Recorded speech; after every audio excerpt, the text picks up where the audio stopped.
Fantastic. Welcome, everyone, and thanks for joining us today for our colloquium with Dr. Viji Sathy. Before we start, I would like to acknowledge that the psychology department, which is hosting this colloquium, is located on the traditional, ancestral, and unceded territories of the Musqueam people. As we are meeting virtually today, I'd also like to acknowledge that here in the lower BC mainland, we are often also on the unceded territories of the Squamish, Tsleil-Waututh, and other Coast Salish people. I'd like to take a moment to appreciate, consider, and give respect not only to the land in which we are currently situated, but those from which we have benefited. For instance, I'm here on the Musqueam land in large part because of my being educated and growing up in land that belongs to the isiXhosa people and the Khoisan peoples back in South Africa. While South Africa, we do not give land acknowledgements, the issue of land reform dominates public discourse. And it's only since I've started giving these land acknowledgements here at UBC that I've really come to more fully appreciate how I have benefited throughout my life from land that has been taken from others. With this in mind, I am grateful to be here at UBC. I appreciate the land where I am and the lands from where I have come, as they provided me and they continue to provide me with many opportunities. By acknowledging that I'm here on the territory of the Musqueam people, I understand that it is a privilege to be learning and working on territory that is not my own. Now, it is also my privilege to introduce to you Dr. Viji Sathy.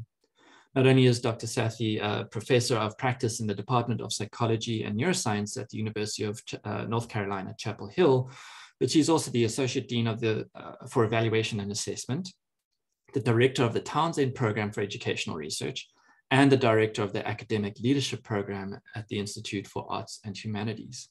Having published on high-impact outlets like Science, Dr. Sathy is recognized for her research on innovative, inclusive teaching techniques and how assessment can be used for fostering equitable educational outcomes. While Dr. Sathy's research clearly demonstrates that she walks the walk, she also talks the talk. She's been recognized by those that she serves in that she's been nominated as the best professor at the University of North Carolina. She's also been recognized by her colleagues in the field, and she is the most recent recipient of the Society for Teaching of Psychology's Promoting Diversity, Equity, and Inclusion Award. It is with great excitement and anticipation that I welcome you, Dr. Sathy, to today's colloquium.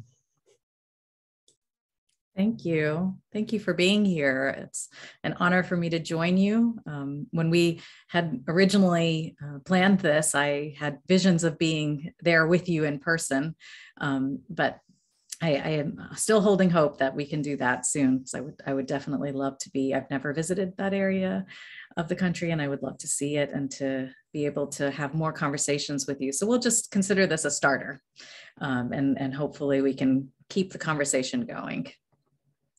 So I thought I would begin by just giving you a bit of an orientation to who I am, by way of sort of explaining how I come to this work and some of the things that I'd like for us to be thinking about today. I think context is very important. So you heard from Simon some of the sort of titles that I have associated with my work, but I wanted to share some other attributes. I've listed here student. If you had joined earlier, you would have heard me say that I was a student at the University of North Carolina at Chapel Hill as an undergraduate. So this is an image actually just below of me as a first year student at UNC. And I am proudly displaying the clean laundry of my roommate. And you might think that seems cruel that I'm smiling and pointing out all the clothes that are spread out in the hallway. But I promise that there was a good reason for it. And that is because my roommate was feeling quite homesick. And I remembered she once told me that her cat would spread her clean laundry all over the house. And so I just wanted to give her a taste of home in our dorm hall. And that's what I did. And she snapped a picture. The other thing I wanted to share is that I consider myself a first-generation college student. I was born in India, but I grew up in the United States, and my father got an undergraduate degree in India.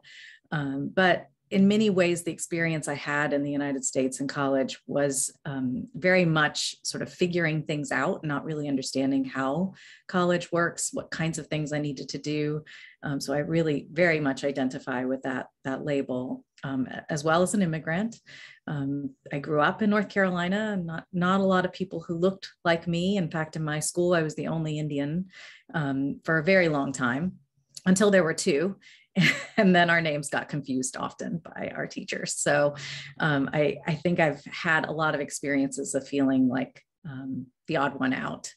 And also in terms of personality, I'm proud card carrying. If there is a card carrying introvert, it drives a lot of the work that I do. And sort of a question mark by scientist, only because it took me a long time to claim that identity, to feel that I am a scientist. And I think about that a lot with my students, but how do I help them see themselves as scientists earlier and not question that quite as much? And then this sort of label of other, I think in a lot of spaces I've been in my life, I've always felt a little bit outside. And so I think that drives a lot of the work that I do, being an outsider, kind of figuring out how to navigate things, and thinking about systems and how we help people feel less like outsiders as a goal of mine. So I thought it would be helpful if I learned a little bit about who you are. Of course, you're a big group, so I can't go around the room and ask you to share an introduction. But what I can do is ask you to answer a question for me through Poll Everywhere. So this is a polling tool I use in my classes and meetings. I would love for you to participate in this. I'm going to make sure the poll is actually loading. So there's always some fun times with technology sometimes. So if you go to, I'll go back to the link here, pollev.com/I-love-stats. Hopefully what you see is this question. And I'm going to check it on my phone too.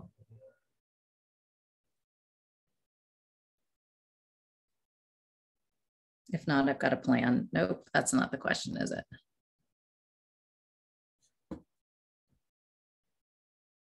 Sure, absolutely. I think I have to type the link in. I can help out with that. Okay. Yep, thank you so much. And I've got to get the right poll up because it is a different poll. So let me activate that.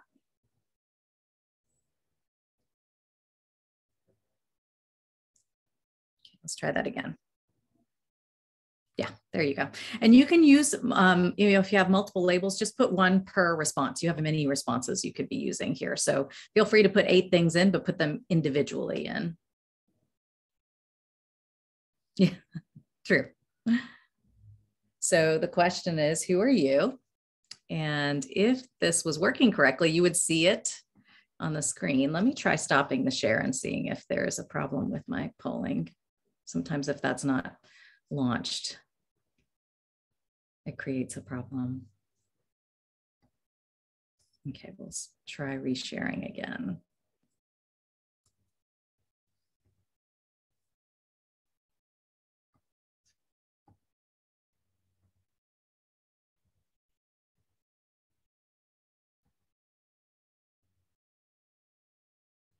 Well, now that's just the strangest thing because I scrolled through these slides just before you joined and they were working. Likes to keep me on my toes.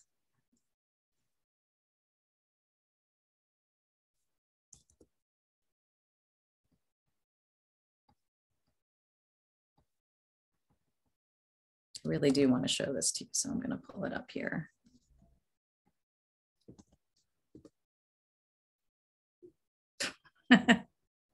Fun. All right. Well, I can see it on a screen. I've got another laptop here, so I can see what I had intended to show you. And what I'm seeing are a lot of labels that are in roles. So like student, psychologist, instructor, scientist, and then some sort of roles that we have as sort of personal roles, like being a mother, an aunt, parent, grandparent, yeah. And then a whole host of other types of labels, either race, gender, I love explorer, advocate, a nerd. Great. Oh, I wish you could see this. I'm not really sure why it's not working, but it's helpful to me to see how we describe ourselves, and as a collective, it's fun to see that too. So one of the things that I think it's important to recognize is that there are so many things about an individual that are not really visible, right? So there's certain aspects that you might be able to glean looking at someone, make assumptions about, but there's so much more below the surface that we don't know, that you're sharing here in this word cloud that I love to see, about who you are, your orientation, your the ways in which you describe yourself. And that's all part of what we do, right? It's part of our work. It's part of who we are as students, as we bring all of these wonderful attributes to our ways of thinking. And we want to welcome those. Those are really important ways that could sort of color our perspectives and help us think about things. And so that's really where I wanted to sort of orient us around that idea of, bringing our whole self into our work and into our ways of thinking.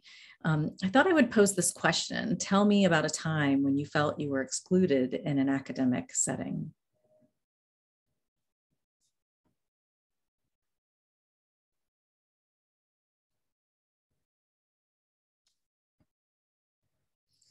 Okay, so you probably noticed that there was some silence after that question.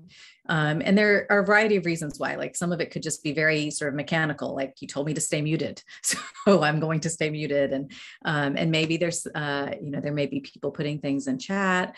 So there's a lot of reasons why we might not hear from you when I pose a question like that. But I wanted to offer this tip when we pose questions like this with people, right? Either in a meeting or in a classroom space, when we posed an open-ended question to the group, to pause 5 to 7 seconds. And that can feel like an eternity when you're the person asking the question. And sometimes when you're in the room and you're waiting for a response, it can feel like a really long time. One thing that I think we're not very good at as people is being silent together. And so just sort of leaning into that, I think silence is a really powerful tool in an inclusive teaching classroom. So I want to encourage you to just embrace that silence, because there's some important thinking happening during that time. And that may be one of the reasons and one of the tools that you employ in your work. Now, I want to think about that approach in general. The question I posed, the way I posed it, did that feel inclusive? Why or why not? And I actually want to model a slightly different way of engaging. I didn't hear from many of you about that question.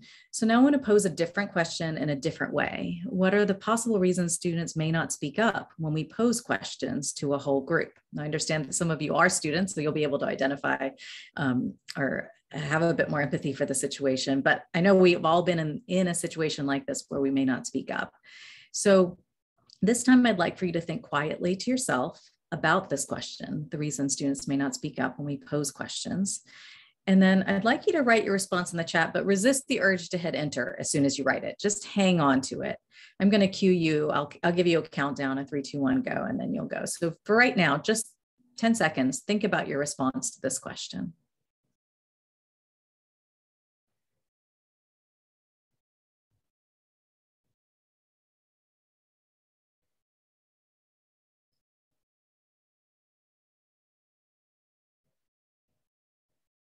Okay, so if you'll make your way to the chat and begin composing it, I'll give you a countdown. 3, 2, 1, go.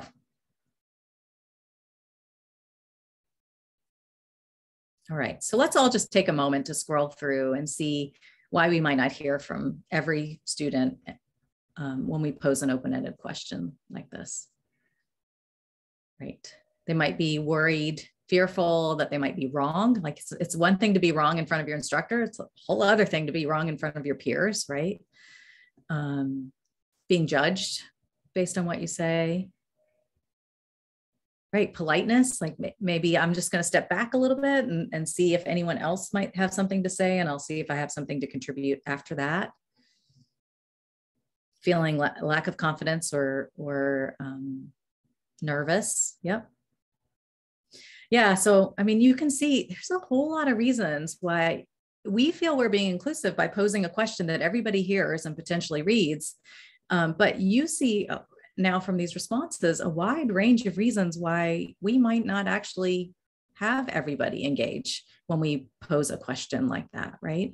But here's an example of a technique where now we've got lots of ideas out in the room and we can talk about it, right? So that's one of the things that I wanted to make sure that you thought about, was just how we engage with one another. And sometimes we do these sort of call and response kind of approaches in our teaching without really thinking through who's left out as a result of that strategy that we're using. So it can be improved. And one of the ways we can improve it is to think about the variety of ways we can facilitate to get more responses out. So I wanted to share just a bit about my work about teaching and some of the other kinds of projects that I have on campus, just to give you examples of the kinds of things that not only have sort of helped me move in this direction, but might help you think about how you might move things forward for you and for your work on your campus. So before I get into that, I just wanted to define what I mean by an inclusive classroom. And that is the idea that the instructor and students move away from assumptions that some students are lacking. We don't want to blame diversity. People come to us with a wide variety of experiences. That is not the problem. That's in fact an asset. We know that that's an asset in a lot of situations. But instead, we're moving towards the idea that learning environments and course designs lacking structure are a problem. So let me read that part again. Learning environments and course designs lacking structure are a problem. I personally really like this idea because if you think about it, who's in charge of the learning environment and the course design? Hopefully you're pointing to yourself if you're an instructor. This is an area that we have purview over. That means we get to help level the playing field in terms of who feels that they can engage when we pose a question, for example. And over time, these kinds of strategies, when used appropriately in the classroom, can really begin to move the needle for students in their own thinking about who they are as a person, who they are as a scholar, what they can accomplish. So some of the principles of inclusive teaching is that this is a mindset. There's no one destination. Like this is a journey we're all going to be on because people are going to always be evolving. There's always going to be changes. So we have to be open to just iterating all the time towards hopefully more inclusive practices. The second principle, the more structure, the better it is for all students. The more that we have some ideas about how things can be done and provide information and transparency around them, it helps students be able to navigate. And so things like study guides, for example, instead of just relying on students to know how to study, if you gave them a practice exam so they know what an example looks like, those are the kinds of things we could be offering that help students, particularly those who may come from backgrounds where they're not as well prepared for the academic experience that they might be having. And I know that you have a really, like UBC, like UNC, has a lot of really wonderful students at your campus, but they come from a wide range of preparedness for the experiences they're going to have. And so this is where we think about how do we build structure in our own courses to support all the different kind of learners we have. And too little structure leaves too many students behind, just like the way I posed that first question in the open-ended, who responds, how do they respond, why would they respond? That really just leaves open a chance for existing inequities to keep playing out in the classroom because we're not really providing guidance about how to engage, right? So when we approach inclusive teaching and these principles in this way, we can begin to convey belonging, thriving, growth mindset that hopefully will empower our students and counteract some of the messages that they might receive implicitly or explicitly, either in their schooling or in society, right? So this is one of the things that I love about teaching is we get to change minds, and that can be the idea of who they are and what they can accomplish. A few years ago, I had the opportunity to write an advice guide with my colleague in biology here, Kelly Hogan, in the Chronicle of Higher Ed. And this piece is although not super short, it is fairly concise in terms of what we mean by inclusive teaching with some practical strategies in it. But I want to call out one sentence in particular, and that is, besides teaching and content and skills in our discipline, our role is to help students learn, and not just some students. I really do approach, and Kelly as well, we approach our work as every person who walks into our classroom has the ability to succeed, and our job is to help them get there. And so this is something that I really want you to embrace too, and to think about how you can support all of your students, right? We do have a book coming out on this in the summer, and I'm told very excitingly that it'll be available for pre-order in April. So very happy about that. It's been many years in the making, so we're excited to get that out into the world. This has been something that has been on the minds of a lot of different campuses over the last few years. These are the institutions that Kelly and I have had the opportunity to visit either virtually or in person these past 4 years. And all of this to say, it's a wide range of institutions that are saying, how do we serve all of our students better? How do we make sure that everyone feels included and that they feel they belong at our institutions?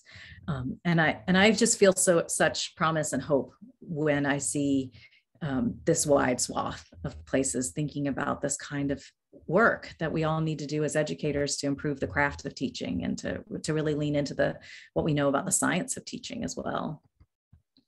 So I'm going to share with you just a brief anecdote related to my work with teaching introductory statistics. It's one of the many courses that I teach in our department. This is an example of a class that I teach. I usually have a couple hundred students.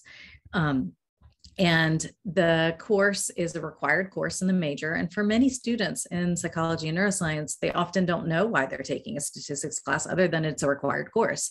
And so part of my work is showing them the value of this topic and the tool that it is, the tool it can be.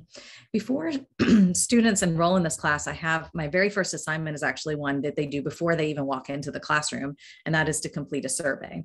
And on the survey, I ask the question, if you weren't required to do so, how likely is it that you would have taken a statistics class at UNC? And not only do I pose the question of the students, but I also on the very first day share the data back with the students about this, the findings. And so here's an example of a recent semester. And I somewhat jokingly say 3 out of 4 students in this course are in there against their will. And I like to do this because, for one, they start to feel like, oh, I'm not the only one who really isn't understanding why I'm here and what the point of this is. But it also doubles as a way for me to say, look at the kinds of things we can do in a course like this. We can tell a story, and here's the story I'm telling you with data. And it is a bit of a funny story, but it's also one that's a bit reassuring for some students to know that they're not alone in wondering what this is going to be about. And I make the case that this is my job. Over the course of the semester, I am going to make the case for why this is important and why you should understand it, at least at an introductory level. Another thing that I was experiencing with this course is having students come to me and say, I just want to warn you, I'm not very good at math. Before they'd even tell me their names sometimes, that was the first thing they would say, either in office hours or after a class session. And I just didn't buy it because they had gotten into my institution. I knew they were capable of doing well, especially in an introductory statistics class. I'm not asking them to go get a PhD in quantitative psychology. I'm asking them to take an intro stats course and do well, which I felt every single one of my students is capable of doing, but they didn't feel they were capable of doing it. And so I liked this article in The Atlantic that really highlighted this notion that the basic ability in the subject isn't the product of good genes, but hard work. It really was about how we approach hard subjects and not some kind of fixed mindset around an ability to do math or quantitative subjects. And that's what I wanted to do. I wanted to change my approach so that students understood that if they approached the work differently, they might have a different outcome than they've experienced in the past. So I wanted to ask you all, and this is super frustrating that this is not actually loading as it should. The question, what do you struggle with, or what do you see students struggling with if you teach a course like this. So if you wouldn't mind answering again through Poll Everywhere, but I'm going to launch the poll again. Let's see if I can try the link this time.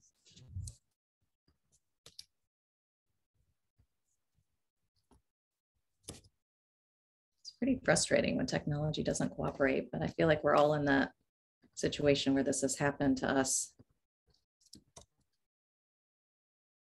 We just keep on keeping on. Wow, I'm really not getting any success with. I promise this is a very good tool. I'm just not having a very good experience with it right now.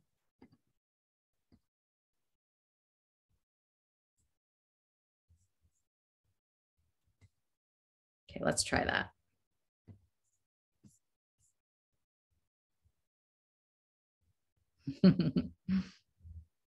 Yeah, I had one semester where I had like every day a different tech failure. Like the lights weren't working one day. I mean, everything, like it was almost comical how many things were failing day after day. And then one day I just told my students, I was like, you know what?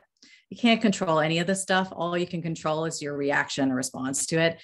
And some of the students in the class were like, oh my God, you're so right. And that was just what they needed to hear. And I thought, you know what? That's the lesson they got out of today. That's great. That's all I need them to know. It doesn't have to be stats course, Kylie. It can be any class that you teach, you know, what you see students struggle with. I wonder if that was the issue. Let me try sharing the screen now and seeing if it'll work. Oh, it's still not working. Okay, we'll have it be a little bit disjointed, but it should be okay. It'll have to be okay.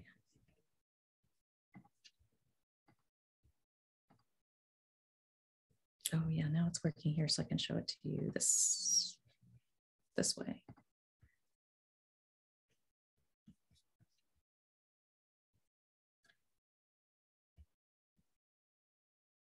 You can see the responses that are scrolling through, right?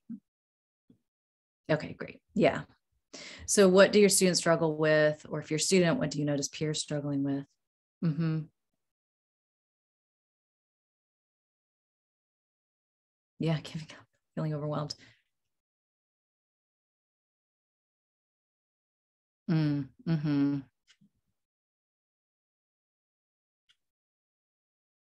Yeah, I want to encourage you to sort of to lean into this idea of what it is they struggle with and how you might be able to move the needle on that.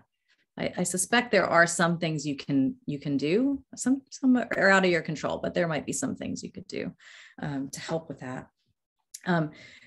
This is an image of a fish swimming upstream and out of water, which is what teaching felt like to me before I redesigned my course. I felt like I was standing up there performing calculations and wondering if they were with me and not knowing and not really utilizing my strengths in the classroom, which is walking up to students as they're working on something and saying, where are you stuck? How can I help you?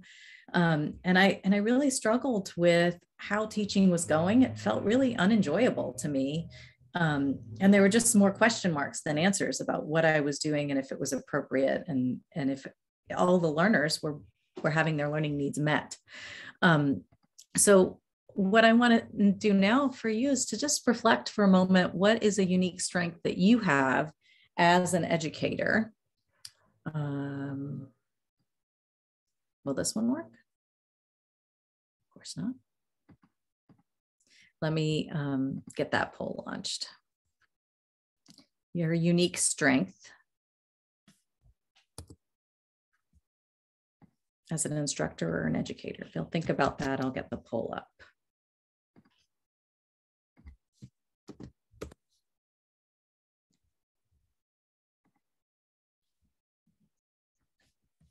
And the poll is up, and I will now share my screen.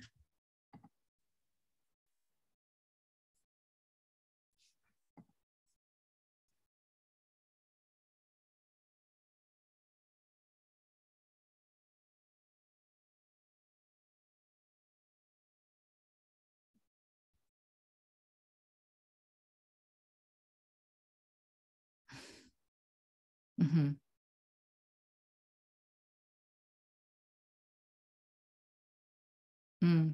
Yeah, I love that.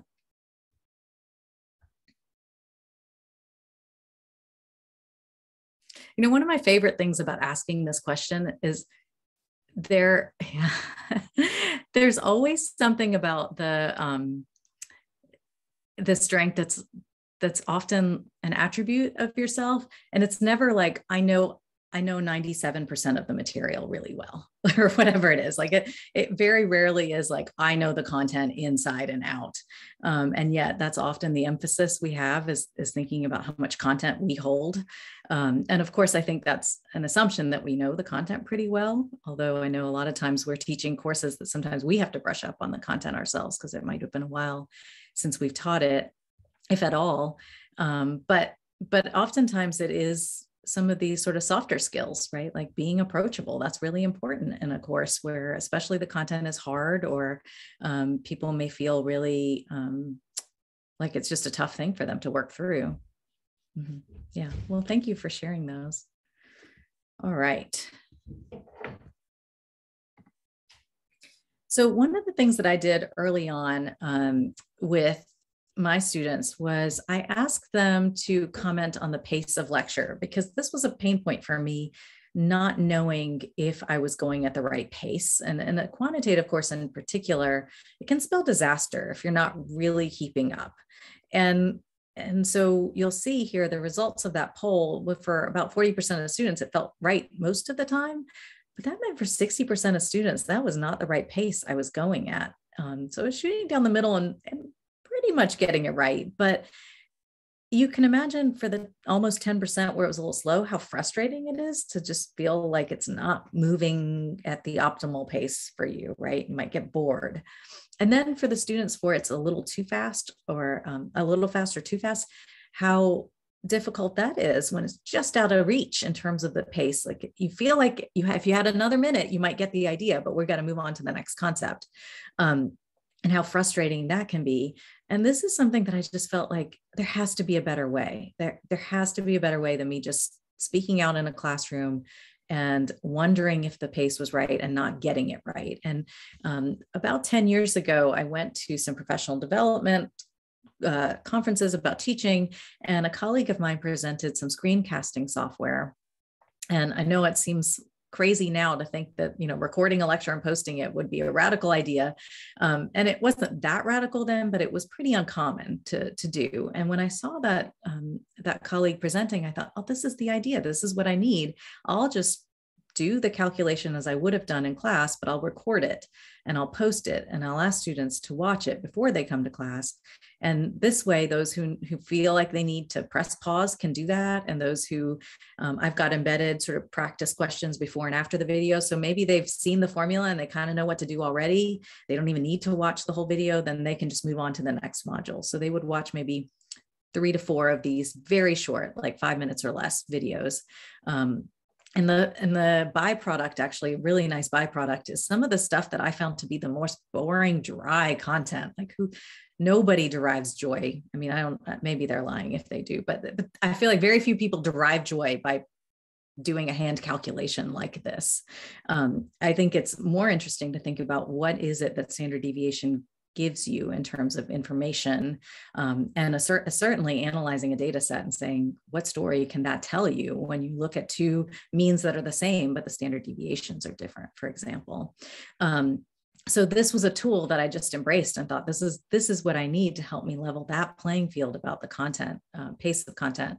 And so my tip here for you is just consider what might be challenging for your students and how can you bring in some support for that. And for me, it was this technical tool. I used Camtasia for this, but for you, it might be something different, right? Based on what you've identified as a challenge. So I'm just curious if this is something you've ever done with your students, is just stopped and asked, like, does the pace of lecture feel okay? You can give me a digital thumbs up if you want, or if you're on camera, if you want to give me a thumbs up this way, or a thumbs down if you haven't done it. I know there's not a thumbs down.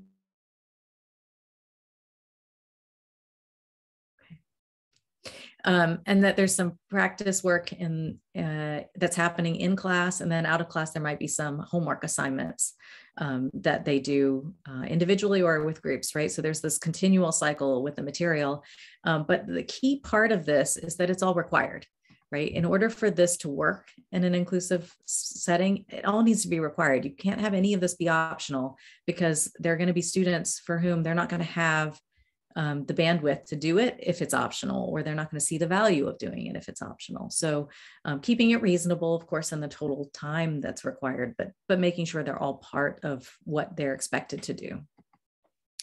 So this is just an example of how originally I conceived of doing this, where I would just say, here's the topic and here's some example videos you might watch. And I'm just adding structure, right? I'm telling them this is what you need to do. And then incorporating polls for classroom time, where students are indicating, here they're indicating where they would reject the null hypothesis. And you can see there's always a few students who get confused about where one would make the decision to reject or fail to reject the null hypothesis. But this is an interesting one to me. I just made it up and I decided to see what they thought. And in this particular case, the correct answer is anything above this critical line here. I just drew a line in here, and they were making the same kind of assumptions for this distribution, which are not correct. But this gives us a chance now to talk about it, right? This misconception. So these kinds of questions allowed me to get 100% of the students to weigh in on an answer, and for me to understand where they were stuck or how they might be getting stuck. This is a slide showing just the usage of some of the videos. So here's one single video, the one that I showed you, the screenshot of calculating standard deviation. I went into my learning management system, and of course, before the quiz in class, they have a quiz every day related to the material I asked them to come prepared for. You'll see there's a spike. So everybody's watching before the quiz in class, but then interestingly, there's like days where we're clearly not talking about standard deviation explicitly on any of these days, but if a couple of people have gone back and looked at it, they're looking at it before an exam, an intermediate exam, and they're also looking at it again at a final exam. But this is a perfect example of, in the prior form of this course, I said it once and it disappeared into the ether, right? Like I explained how to calculate standard deviation, they took good notes, and then they could never review it again. Here, however, they can watch it as many times as they'd like to as a refresher. So this, the work from this redesign of my stats course is outlined in this chapter of teaching statistics. So I'm happy to share that paper or that chapter with you if you'd like.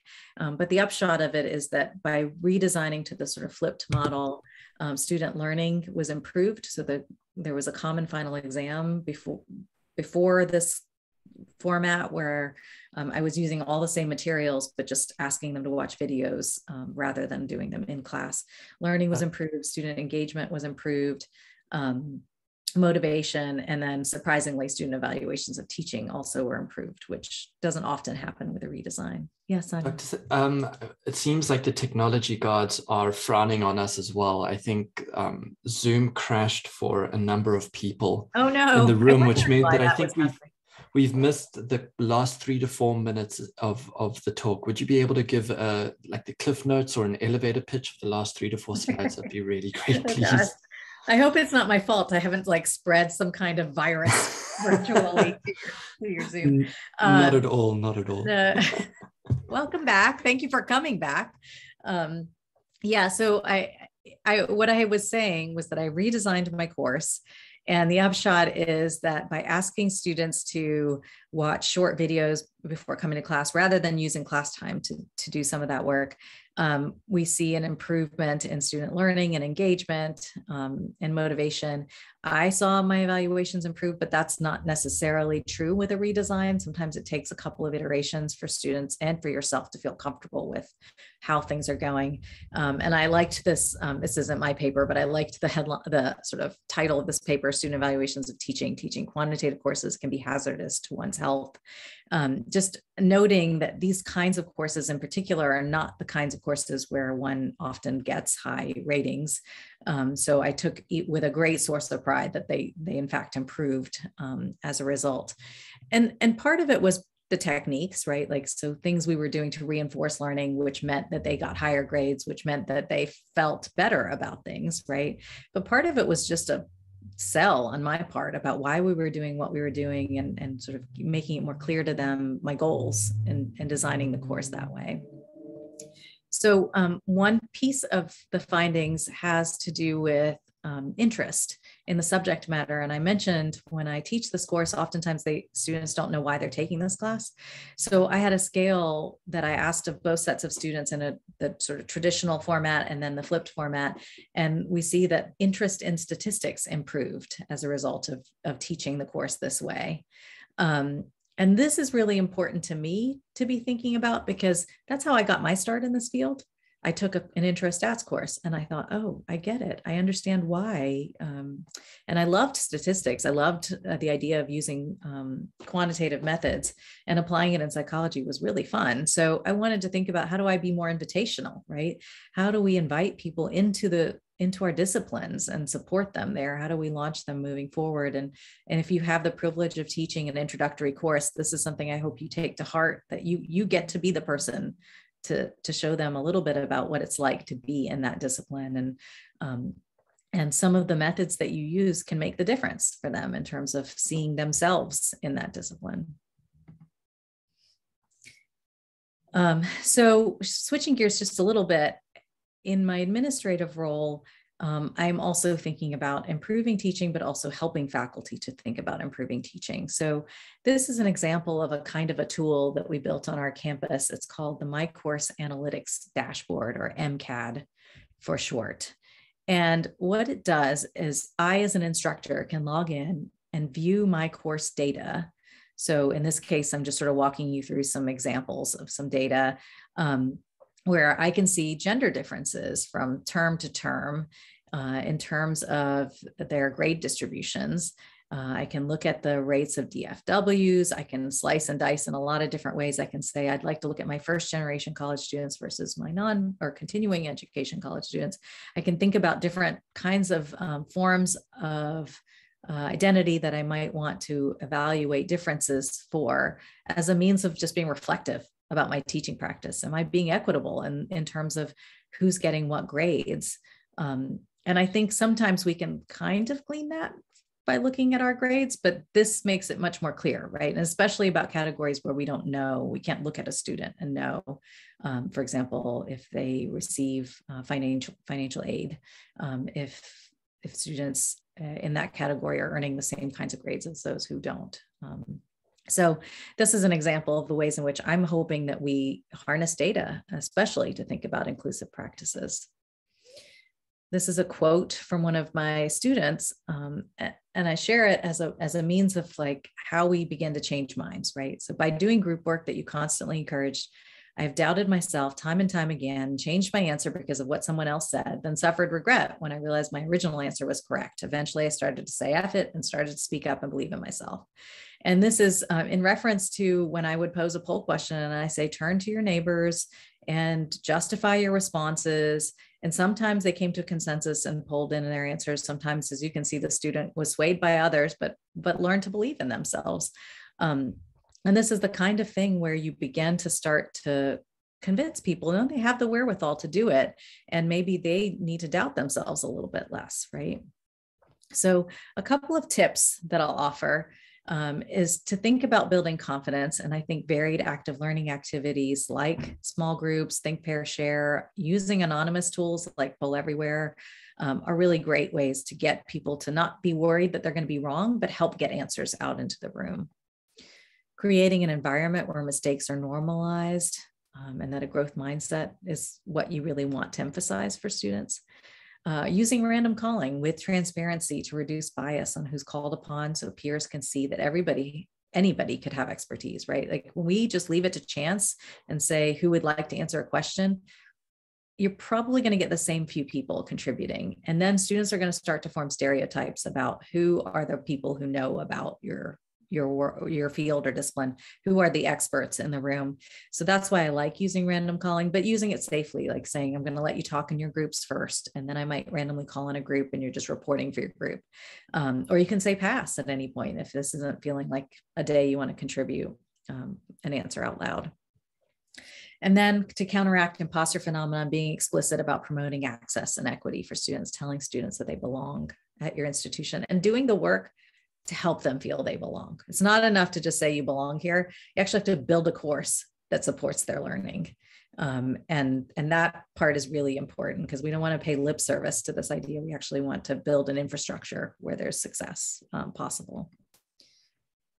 Collecting assessment evidence very frequently, I'd say every student, every class. And that helps you understand where they might have gaps, and it helps them improve their metacognition, right? So they start to see where they might have gaps. I use this term with students, TTQs. It just means typical test question. And so I will label a question, a poll question for students, and I'll say, this is a TTQ. And that way they know, oh, this is the caliber of question I should be able to answer on my own in an upcoming assessment.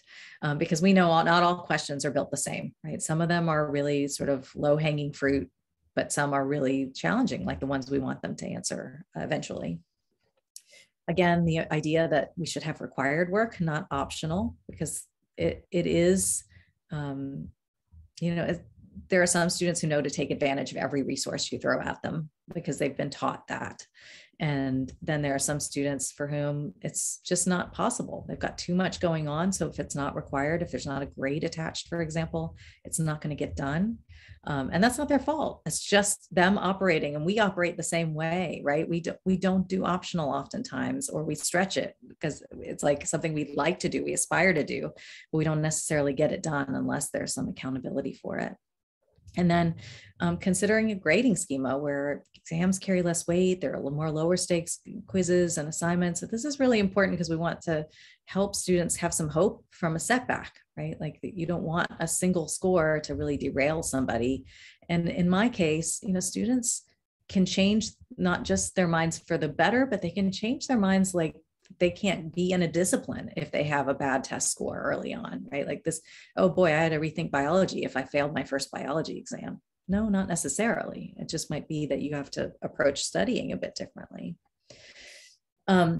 And this all contributes to really thinking about the pipeline, right? So we know, at least in the United States, we have a lot of students who intend to major in STEM or science, technology, engineering, and math degrees, but don't necessarily stay STEM majors. So people are leaving, and this is not good for our work, right? We want people to have people who are interested and desire to be in STEM to stay in STEM, and it should be their decision to leave, not based on some kind of performance, but really more just their desire, right? Like if they don't like it, that's a different story, but not because we're trying to kick them out. So from proposing questions to data analysis is a quote from a student, doing all these things that we do sometimes in my research courses, they feel like they're beginning to build skills and confidence. And that's really important, right? We want students to feel empowered to do this work and to feel, again, earlier on that they can be a scientist because they're doing science things already as part of their classwork. I'm going to just, since we lost a little bit of time here with the connection, I'm just going to say that one of the other things I work on is as a program evaluator for a program called the Chancellor Science Scholars. And as Simon had referenced in his introduction, there's a paper in Science about some of the early outcomes of this program. And really the reason it's successful, there's a lot of good reasons it's successful, but mainly because there's a lot of structure here.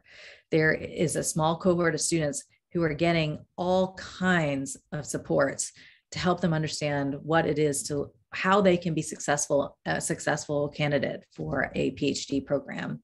And they get, assigned a mentor early, they get put in labs early. So they're really thinking about that structure early and often with students so that they're well positioned for PhD entry.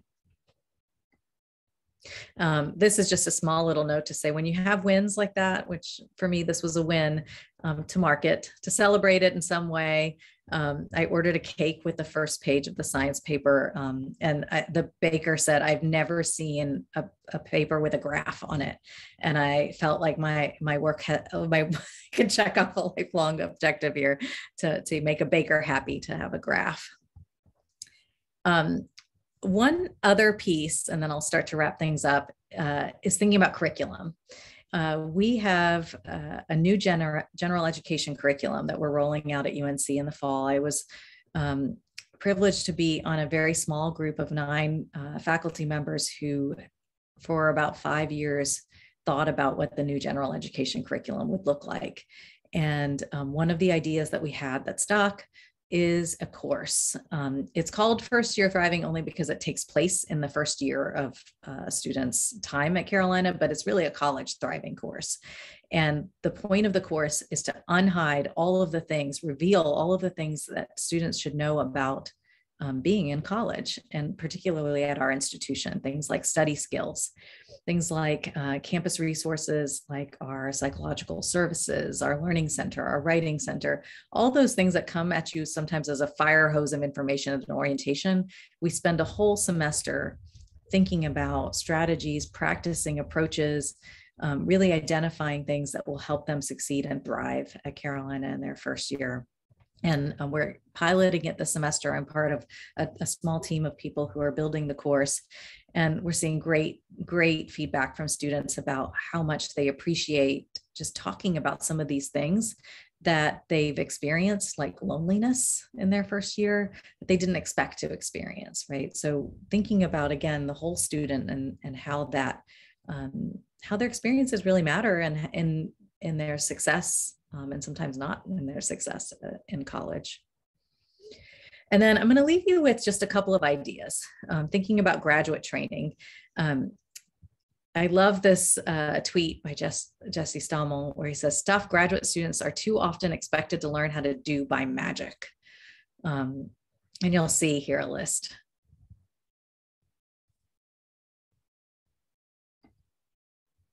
And this is all because there's a lack of structure, right? Like we often don't teach how to do some of these things, or at least we have one person like your advisor who shows you how to do it. And that's just one perspective on how to do it. It's not necessarily how a variety of people might approach it.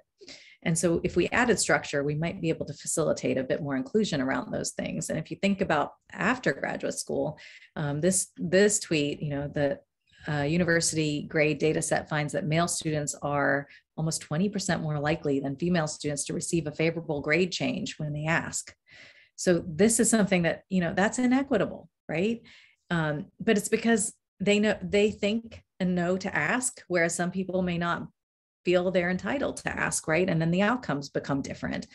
So I posed this question: do male professors ask for reevaluation of rejected manuscripts more than female professors? And then, someone weighed in that they were an editor of a journal. And in fact, they did note this to be an issue, right? So again, we don't have transparent processes. We don't provide structure, which means some people are going to not, I don't want to say take advantage, but they're going to make use of every privilege that they have to ask and push and poke. And some are just going to suck it up and just take the verdict as it is. And when we do that, what we're doing is we're just exacerbating differences, right? So thinking about lack of structure as the problem. So this is the poll question that I was hoping to get you to think about today to spark this discussion. And I'm going to now see if I can pull it up for you on Pull Everywhere. What you had to learn by magic. So if you'll just take a moment to reflect on that. Yes, I see a lot of things about R.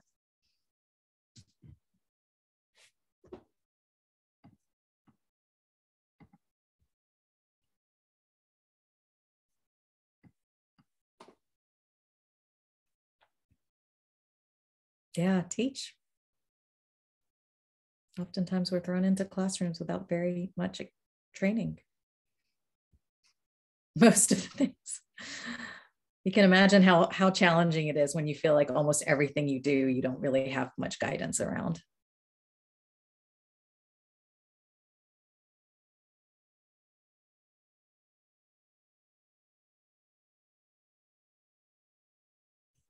This is an upvote poll, so you should see on your devices all the other responses, and you can sort of click the up caret if it's something that resonates for you as well.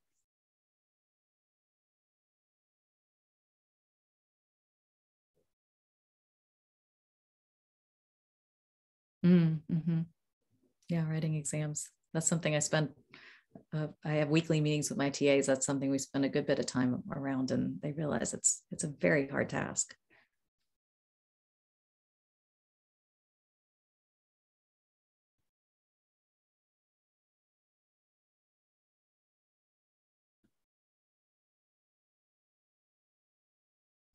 Some of this is very much in your control, right? You can choose to tackle one or more of these things and say, we are going to learn how to do this. We're not going to rely on magic. We're going to actually tackle figuring out how to help people understand how to do this, or at least the wide variety of ways we approach this task.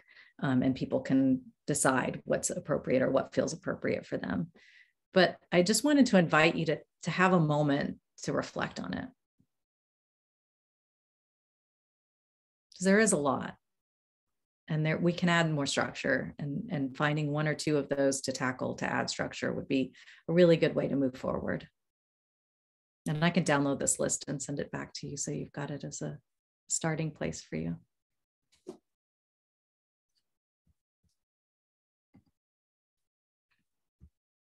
Great. Well, I just wanted to wrap up by saying, I love this quote. We need to stop just pulling people out of the river. We need to go upstream and find out why they're falling in. I think a lot of what we do as educators is that pulling people out, sort of triaging one by one. And with our colleagues, I mean, this is in all kinds of environments. And if we could just examine the water a bit or go upstream and just see what's going on, maybe we can stem some things off at the source and not have to manage as much downstream. Great. Well, thank you. I hope you stay in touch. We've got my email here. And I'd love to stay connected by Twitter. And of course, I'm going to stick around if you have questions. Thank you very, very much. That was fascinating. That was a lot of food for thought. And I know that I've got a number of notes over here, things that I can go and change about my practice that I can include in my classroom tomorrow. So that was fantastic. Thank you so much. I'm going to open up to Q&A now at the moment. So if you do have a question, please feel free to jot your name down or your question down in the chat, and I'll call upon you. You are welcome to write your question out in the chat if you feel comfortable that way, and I can read it out if you send it as a private message to me.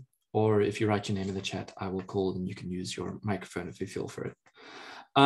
I'll start out with a question, if I may, since I've got my microphone on and I'm talking already, is that one thing that I struggle with are these typical, these TTQs that you talk about. Mm-hmm. And for a long time, a lot of my students said that my midterms were a lot harder than my actual exams. And for a long time, that's still last week, I got that feedback.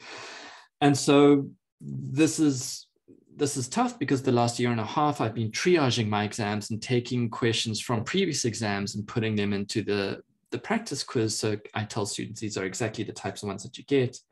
But what I imagine is doing a practice test is a lot less of a high stakes thing than actually doing a midterm. Do you have any advice on how one can go about providing these types of opportunity with a TTQ for students while keeping in mind that they're probably going to be seeing the exam as more difficult, the questions in the exam as more difficult, even though you try and make it as equivalent as possible? Yeah, I know. I feel this. Lily says the same. Yeah, I feel this so much. And I think it's really common and especially quantitative courses, because I see the connection very clearly, right? Like sometimes it's just substituting some numbers and it's almost identical to a previous question that I have. And so I've taken to doing that. I've just done, autopsy sounds like a horrible word, but after the exam, I just say, here are the most challenging, this set of questions were the most challenging for the group. Let's go one by one. And I want to identify the places where we practiced these kinds of concepts. And so I would attribute, and for me, for a question to show up on an exam, I have to list at least 2 places where I know a student has practiced that idea. It can't just be like some obscure fact that was hidden in the notes section of the textbook, right? Like I have to find a poll question that was similar. I have to find a homework question that was similar. I'm really looking for, it's almost like I'm building the case when I sit down with a student to say, here are at least 2 places where you've seen this idea come up. And what's nice about doing that is it holds me accountable. Like I'm really going to stick to I've got to show them where this comes from. And I also will say there are some questions where I'll call it a stretch question, where there might not have been one very similar to it, but I'm trying to examine your ability to transfer your learning, to see a concept in one setting and apply it in another, because some students are really good at that. And I want to make sure that I'm able to identify when students can do this well. And my goal is that everybody can do it well by the time we get around to the final, but you might need to practice differently to be able to do those kind of problems. So I think that's part of it, is labeling it as a TTQ, but also really just walking through after an exam to say, like, here's where it's hard. Having students actually respond, like maybe it's, you get the exam back, you know it's wrong, but you don't know what the right answer is. And they have to actually work to earn points back to get the right answer, along with some reflection about how they studied and what sources of materials they looked at. Did they self-quiz? Did they just reread? What kinds of strategies are they using, again, to help them with their metacognition? Because the goal is, it is to do well in your course, but it's also to just be a better student. And these are the kinds of things that help them hopefully understand some places where they can improve as a learner. Fantastic. I was also reflecting on what you're saying earlier, maybe including more frequent and lower grading assessments, so the anxiety per one is not so great. Thank you very much. Catherine, you had a question. Yeah, thank you so much for your whole talk. Thank you, Viji. It's great to finally meet you. We've been on Twitter. I've seen you on Twitter. But so one of the sentences or things that you said that really struck me and really stood out for me was this assumption that all students can succeed. And if we just start from that spot explicitly, what changes? And so one of the things that I'm really thinking explicitly about is how that idea intersects with normative grading styles, and what kind of experience or thinking you have around that tension that I've felt be created by a normative expectation that there's going to be a distribution, there's going to be some fails. And if there's not, that is a bit of a question, because it's also kind of, tied to grade inflation worries and things like that. Yeah, that's a great point. I just wonder about your thoughts on that connection. Well, I'll be very clear. Normative grading is an exclusive practice. It is not inclusive. I much prefer sort of criterion-based grading, right? Thinking about what the outcome is, mastery of material or a facility around ideas, and evaluating individual students based on their ability to apply things we learn in class, not saying that the bottom 10% will earn this particular grade, right? Because, from semester to semester, you'll get the same grade distribution by design, but it doesn't necessarily mean that everybody who earns an A has mastered the material. And that's what we need to move towards. And it really sets students up in competition with one another, rather than to say we're in a learning community together.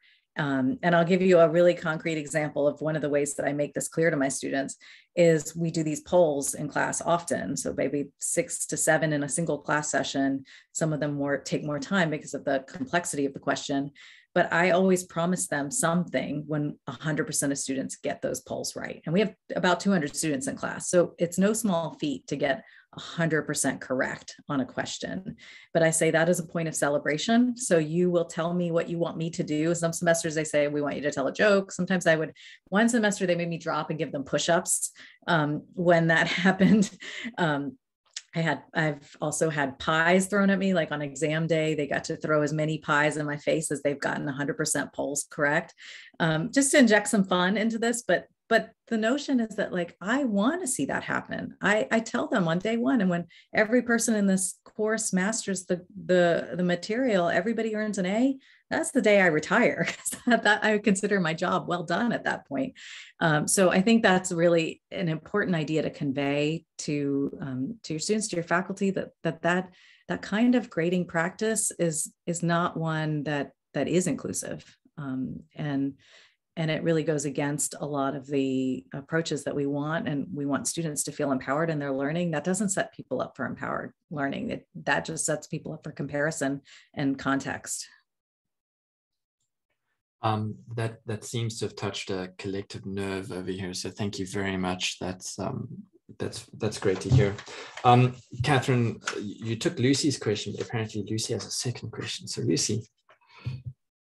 Hey, yeah, no, it's okay. I'm glad it got asked by a faculty member because there's a power dynamic with me being a graduate student. Yeah, so thank you so much for this talk. It's really awesome to hear these topics. I guess one question I have does kind of relate to power dynamics and being a graduate student who's teaching.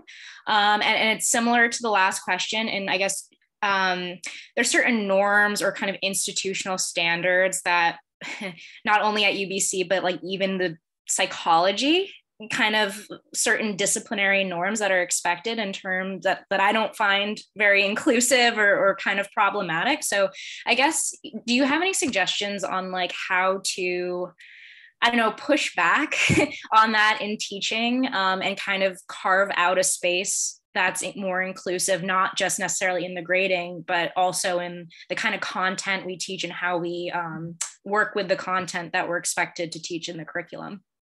If that makes sense.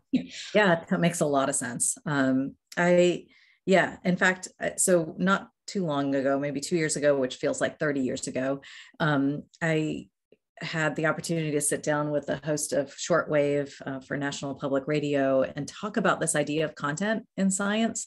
And and there's this argument, like especially in a stats course, like how can you talk about race and stats, or where does that come in? And I have to say, like the whole origin of our field, our discipline, like the way some of these, like the normal distribution, like, some of the ideas that underlie this came from people who are propping up eugenics, for example. Like, where do we talk about that? We don't, right? We often just sort of say like, here's what we use, without really providing any context for where it was derived and how it was derived. And not to say we need to throw it all out because of the way that things have come around, but because people need to know. They need to know the history of our discipline. They need to know the problematic aspects of the work that we do and continue to do, right? It's not perfect. We're still committing a lot of really egregious errors and mistakes. But the only way we're going to self-correct is if people call it out, right? If we notice things. I think this is a hard question because oftentimes the people who notice it are often in situations where they don't feel they have the capacity or the power to say something about it. And so this is where I think identifying potential allies that you might have, if not your direct advisor, but somebody, if there's a graduate student organization or some representation within your department for graduate students, thinking through how do you help to sort of coalesce an idea and bring it to a group of people to say, here's what we think is an issue and some suggestions for how to work on it. And to work on it together, right? Like if you have a goal in mind, if you have a value in mind, then hopefully you can all get behind that. You might not see the same things. You definitely won't see the same things, but I think it is important to have a conversation about it, and bringing it up with people is important. And if you can form a graduate student group where you're just offering some ideas, or if your faculty can set up a place where anonymous feedback can be deposited, that is routinely monitored, that can be another way to really give people a chance to say what they need to say without feeling like there might be some retribution for it. Thank you so much. Now, I'm going to sound like a broken record. Lauren, you had the same question as Catherine, but you said you'd try to think up of a second one. Do you have a second question to ask? I do. I feel like I could potentially have a very long list of questions, but obviously don't want to monopolize things. But thank you so much. This has been a deeply inspiring talk. I would say my follow-up question to the question Catherine so astutely asked for all of us, it seems, is that this semester, or last semester rather, I flipped my course for the first time, which was a great experience. And I expected a lot of negative feedback from the students, feeling like they had more work to do, but it seemed quite well received. But I guess my question is, what's level 2.0? Or, I have a number of different ideas from your talk about what I can try next. But I was wondering, maybe, is there something specific in the flipped course context? I'd love to hear your thoughts. Yeah, I mean, for me, it was really thinking about how to keep to just remember the eye towards inclusion in all parts of it. And that's what keeps evolving, right?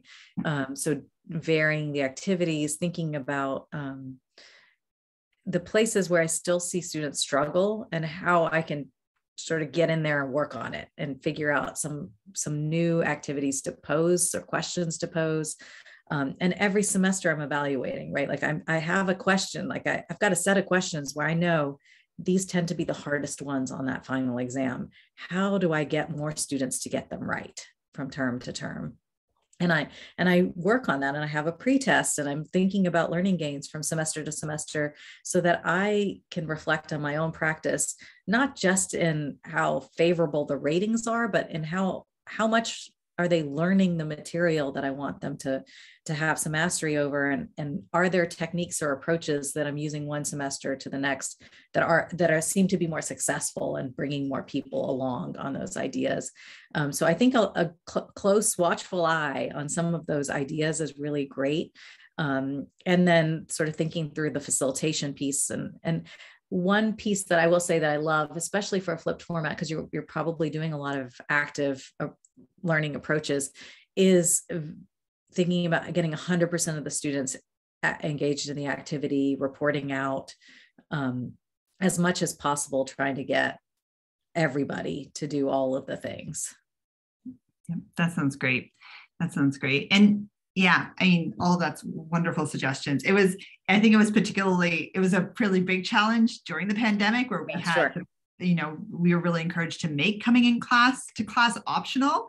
So I think some students actually treated the class entirely like an online class. I didn't feel like I had a lot of volition in that, but yeah, certainly. I guess I had one other follow-up, which is that for some of the assessments that I did for the active learning, I found that students, this is more of an observation I'm curious your thoughts on, when I asked them which activities that we did in class did they like more and less, I felt like they picked the activities that were the least engaging and I thought pedagogically would be the least effective. Like they loved the guest speakers, they loved the anonymous polling, but like working in small groups, less so. And I sort of took that with a grain of salt. Like, again, I don't think that teaching evaluations are the things that we should focus on at cost for all other things. But I thought that was it was pretty much inversely correlated with what I would have thought would have been pedagogically effective. I don't know if you found that or if you, yeah.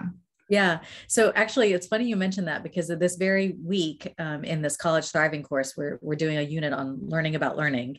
And we summarized a paper that was done as it was an experiment in a physics class where, the students in the course for the first half of the semester get lectures and sort of are tested. And then in the second half, they're assigned to a condition. One is an active learning condition, and the other is continuing on with the lectures. And so the findings of that study, which we share with the students, is that they do find the lectures more enjoyable. They do think that it is more effective for their learning. However, the actual test results prove otherwise. So when they examine the test performance, those in the active learning condition actually did better.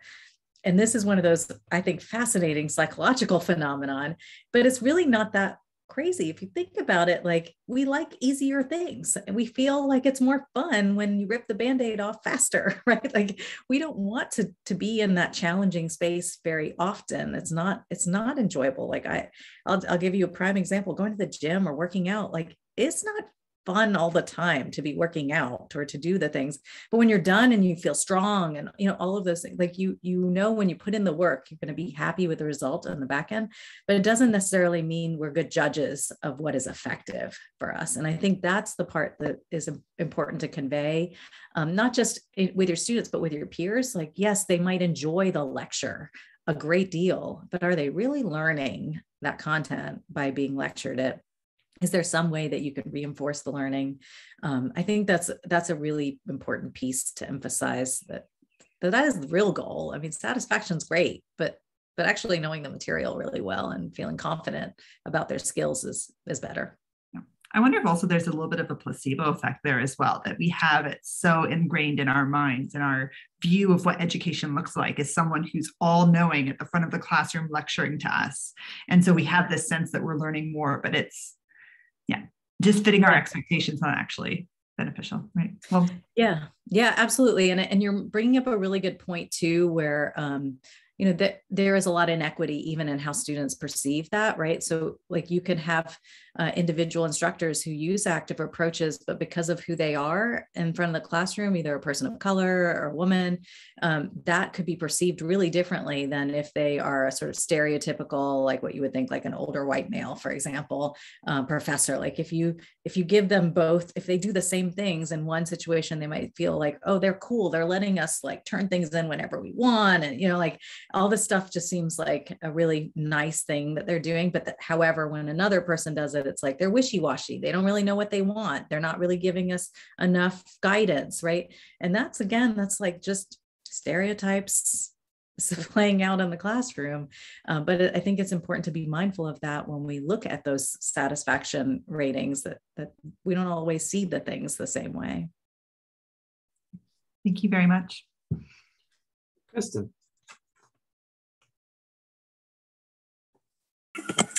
Hi, Viji. Thank you so much for your talk. This was so informative. I also just wanted to first say I also grew up in North Carolina, so I've been looking forward to this talk for a while now, even before your abstract was out, purely based on the fact that I was so excited that someone from where I'm from was going to be talking here at UBC.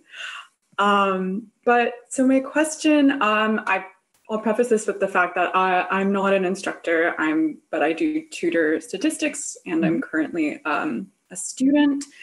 And I think what I've noticed a lot is, even if I'm kind of like guiding a student through the material and trying my best to help them understand it and check in that they understand the material, that kind of daunting pressure of all the assignments that are coming up in the future and all the material that hasn't been covered yet can still lead to anxiety, even if it's low stakes.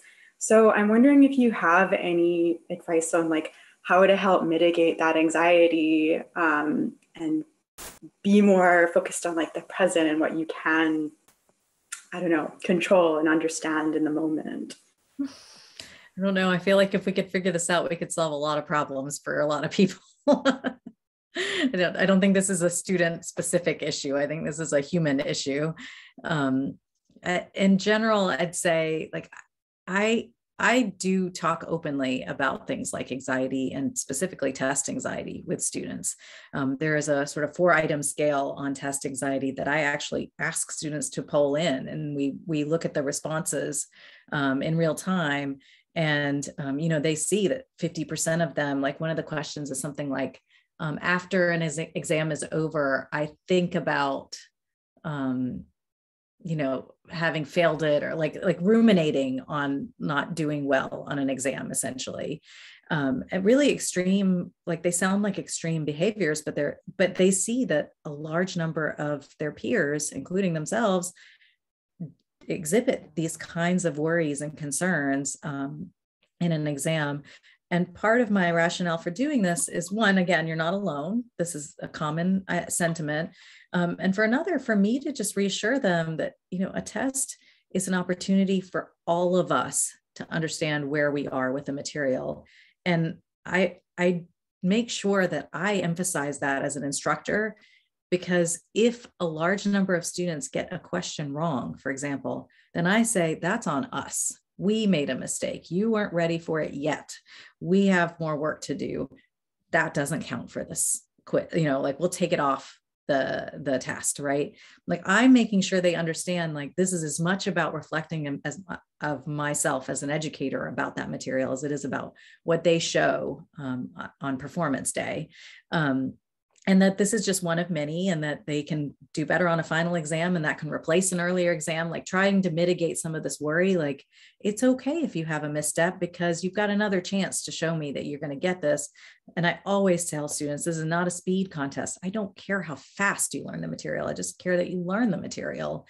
And how do I keep reinforcing that notion throughout the course of the semester so that students really buy into it, right? Like that becomes ingrained, that the goal is to learn, and it doesn't have to happen in this sort of like by week 1, by week 2, by week 3, like they have opportunities to keep showing that. I don't know if I'm answering your question exactly, but just to say, like, talk about it, and also just acknowledge that it is a common experience, especially I think, for those of us who've been educators for a while, sometimes it's hard for us to fathom how worked up somebody can be about a test. But I don't think it's that far off when you see how much stakes are associated with tests throughout their sort of pre-higher ed experiences. So they have real concerns and worry, often with good reason. So I think that's important to consider. And that's why more frequent assessments is really helpful, because you can say, you've got 10 quizzes. Like, if you've got one that you bomb, it's okay. That one will get dropped, for example. Just trying to do what you can to kind of alleviate that stress is helpful.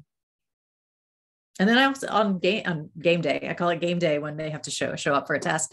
I'm like, this is your coach giving your coach speech. Like, we practiced, we've done the drills, we've done, you're ready. You just got to show me like, think of this as a quest where you try to get as many points as possible, right? Like, trying to do the kinds of things that help them get in the mindset of like, I've done the work. I am ready for this.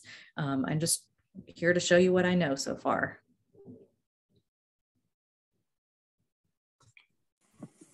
Yeah, thank you so much. I think that, sorry. Yeah, just thank you. That's very helpful. Mm-hmm. We have about 4 minutes to go. I don't see anyone else having put their hand up for a question. But so I'd like to be respectful of everyone's time. I'd like to be respectful of your time. Dr. Sathy, thank you so much for coming. You've given clearly a lot of people a lot of great ideas. You sparked a lot of conversation. And what's really encouraging is that there's a lot of conversation happening in the chat between faculty and students and graduate students. So this is something I think the ripples of this talk will be felt in our department. And thank you very much for that. It was an absolute pleasure having you. And thank you to everyone for joining us for today's colloquium. Thank you for your time.